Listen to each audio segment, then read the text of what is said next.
Livro de Lucas, capítulo 15. Eu me lembro que, eu não sei se foi a última vez, ou foi a penúltima vez que eu passei aqui na Central, mas nós falamos sobre Lucas capítulo 15. Inclusive está até gravado. A igreja grava as mensagens, se você procurar vai estar lá. Lucas capítulo 15. E nós vamos pregar novamente, mas numa outra direção. Nós vamos usar o mesmo versículo, mas nós vamos numa outra direção. Toda vez que você pega a palavra de Deus, você encontra tesouros assim preciosos. E nós vamos compartilhar alguns desses tesouros com vocês aqui nessa manhã. O que eu vou ler para vocês agora, Jesus estava vivendo aproximadamente 2 meses antes da crucifixão, mais ou menos. O que Jesus vai falar aqui é como se fossem quase que uma despedida, como se fosse uma despedida, como se fossem assim as suas quase últimas palavras.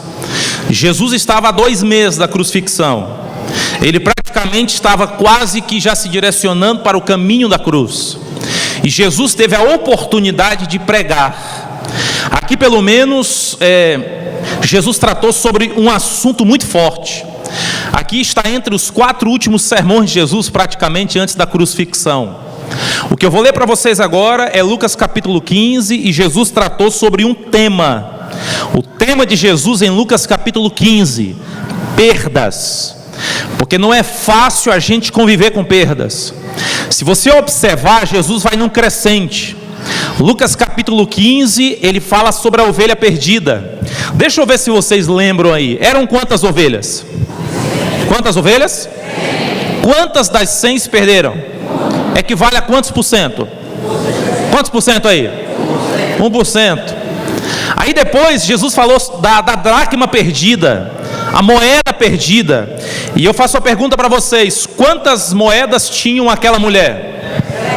10. E ela perdeu quantas? Equivale a quantos por cento? Quantos por cento?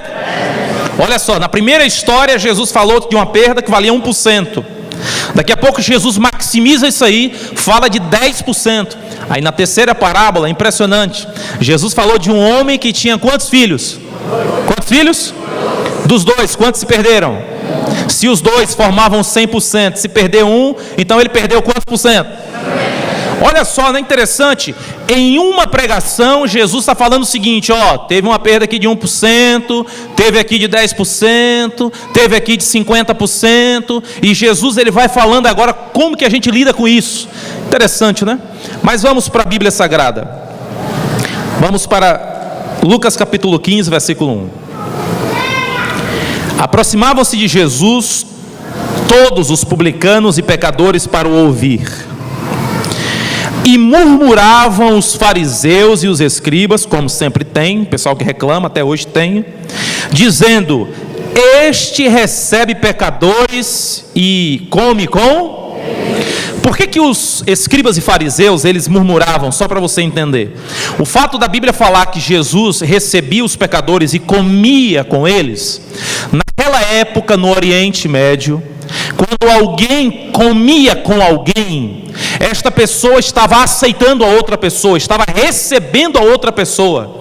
Então os escribas e fariseus, eles estavam criticando o fato de Jesus estar comendo com publicanos e pecadores, ou seja, Jesus estava recebendo os publicanos e pecadores. Eis a razão da crítica. Agora, o que me chama a atenção é que eles, Jesus, os publicanos e pecadores, eles estavam comendo em uma casa. Eu pergunto e vocês respondem, forte, hein? Eles estavam comendo, onde que era o lugar? Onde que era o lugar? Em uma? Não, de novo, que nós estamos em Fortaleza, e o povo aqui é animado, diga amém. Vamos lá, de novo, se você é visitante, entra no clima da animação, vamos lá. Eles estavam reunidos, comendo, e todos estavam em uma? Jesus pregava para as multidões, mas você vê Jesus promovendo encontro nas casas, e você vê Jesus se misturando com a comunidade. Ei, deixa eu te falar um negócio, aqui é o segredo do cristianismo. A gente tem que ir para as multidões, a gente precisa ir para as casas, e a gente precisa se relacionar com a comunidade. Então, a igreja central de Fortaleza precisa ter encontro com a multidão, precisa ter encontro nas casas e precisa sair das quatro paredes e ir ao encontro da comunidade. Diga amém por isso, irmão? Esse é o ministério de Jesus. Agora, esse negócio de casa é fantástico. Uma pergunta: quantos aqui fazem parte de um pequeno grupo? Levanta a mão para eu ver. Quem não faz parte? Levanta a mão. Levanta a mão.